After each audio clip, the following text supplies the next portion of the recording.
shit. I guess when I was born. But when I started writing and recording it, it was probably in 2006. When I first started writing it, it was just gonna be a couple of songs about not sleeping because I couldn't fucking sleep. I had one night I was just up. I was like, I gotta write something about insomnia, some crazy shit going through my head. That's when I wrote Incoherently Yours. I thought it was funny as shit. And then I got pissed off a couple of weeks later and I wrote Semi-Reserved Closet Maniac. And I was just gonna put those two together, put the shit out, and be like, you know, the Insomniac works. Shit was just going down in my life. And shit was changing, relationship issues. I got fat, lost weight, got fat, lost weight again. I couldn't sleep. My eating habits was all fucked up.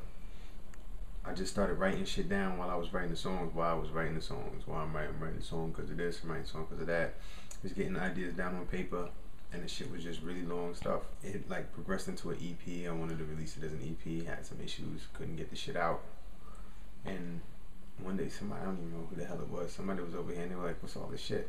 I was like, this is some shit that I'm writing, just, you know, notes to go along with the record I'm writing. They were like, why you don't write a book? Thought about it, but didn't consider it to be realistic. I spoke to Tim Sweeney on the phone about it. He was like, why don't you write a book? I was like, fuck it, I'll write a book. So it's like every chapter has every song has a chapter, and it just progressed into this LP. And I was supposed to put it out in 2009. Had issues, recording issues, and my fucking house burned down. This place is sitting, that I'm sitting in right now, just burnt up. It was nothing but a frame. So 2009 I was supposed to release my shit. Didn't happen. Then going through all kinds of struggles and bullshit. I was like, I gotta fucking record this shit. So in 2010 I dropped it. And that's what happened. It took a long fucking time. Sunshine of Pure Shade, I got a pretty decent response from that. You know, a lot of people were like, I don't really like the beats on that, and I like the rhymes and stuff, but I don't like the beats. The production, people really say is 10 steps above the last record. People coming out of the woodworks with insomnia, talking about how they can relate to this shit. People that I didn't know had insomnia. People they didn't even know they had fucking insomnia until they read the book. And the amount of people that have been emailing me, calling me, Facebooking me, Facebooking, that's a verb now, tweeting me and all this other shit, telling me they could relate, has been pretty overwhelming. Now I understand that whole stalker mentality shit, because people are like, yo, I understand, we're like brothers, you know, we're like brothers, and you know, it can be pretty freaky sometimes, but it's some shit people can relate to. And a lot of my fans, when I did the last record, were like, yo man, this is cool, but you know, it doesn't speak a lot about who you are, and we want to know about you. So I said, you're gonna get one opportunity to really, really know some personal shit about me. There's a lot of tracks that I haven't performed, and the shit is super personal. Like this song "Horror Calamity" is just fucking ridiculously personal, and I'm putting a lot out there about putting this shit out in front of people. It's like the editor of my book, Linda Blackstock, when she read the book the first time, when she was doing her first draft of the editing, she was like, "Are you sure you want to put this out in front of people? You sure you want to expose yourself like this? Because this is some real personal shit." I said, fuck it. Why not? What do I have to lose? I don't have nothing to lose. I mean, shit, it's me. It doesn't really matter. I mean, it's all internal shit. If people are afraid of who they are, afraid of what people have to say, I really don't give a fuck what people have to say. If you like my shit, if you can relate to my shit, that's cool. If you don't like my shit, if you can't relate to my shit, that's cool too.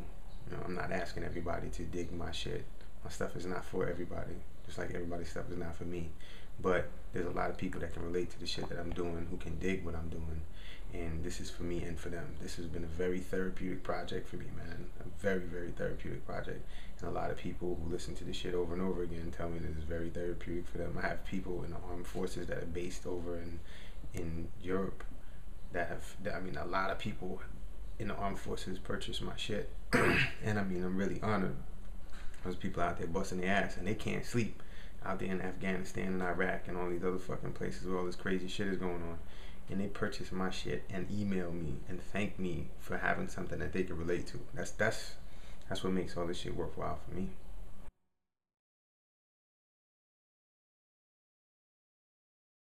I have renewals in my career all the time, and that's some crazy shit. I don't know if it's a renewal. It's a new plateau.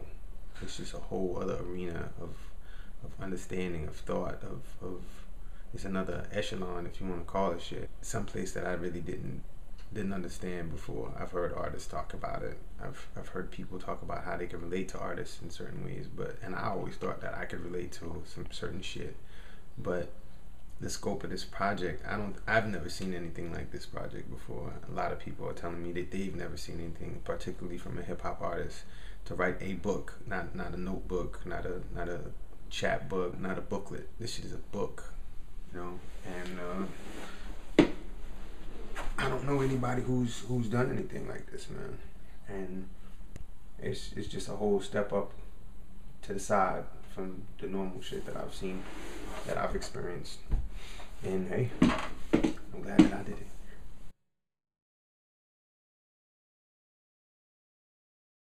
A lot of things around me revolve around oxymorons, sunshine and pure shade, you know, opposites. I have a big thing with opposites, and luminous and dark, you know. So the place that I always go to is dark, but it illuminates my mind. And that's basically where that portion of the title comes from. And the Insomniac works is kind of a dual title as well, because these are my works, and I am the Insomniac, and I am the Insomniac, and I work. So it can be seen in different ways, and I haven't put that out there at all in the public, other than maybe speaking to one or two people about it. And a lot of people have asked me, you know, in both contexts, you know, you work at what? You're the Insomniac. You work. Insomniac works. I know you work. You work at all of this stuff. You're doing all these things. Are you saying that your mind is constantly going? I'm like, yeah. And then other people are like, you know, I like the fact that, you know, these are the works of the Insomniac. And I'm like, yeah, it's the same. It's the same thing. The title functions in different ways. The title itself is a work of art. And you know, I had two very fantastic artists work on the cover art. And Demostina did the painting and just depicted the whole dark alley with shit in the background. That, what the hell is that? You know, what are these things lurking in the back of my mind? It's kind of not dark. It's kind of dark, but it's kind of glowy. And then 5-5 came, and you know, my man Marcus Aurelius did the layout, the layout of the text and shit, and it works because, you know, it's luminous on the top, dark on the bottom, and you have to really look at it to see what the difference is.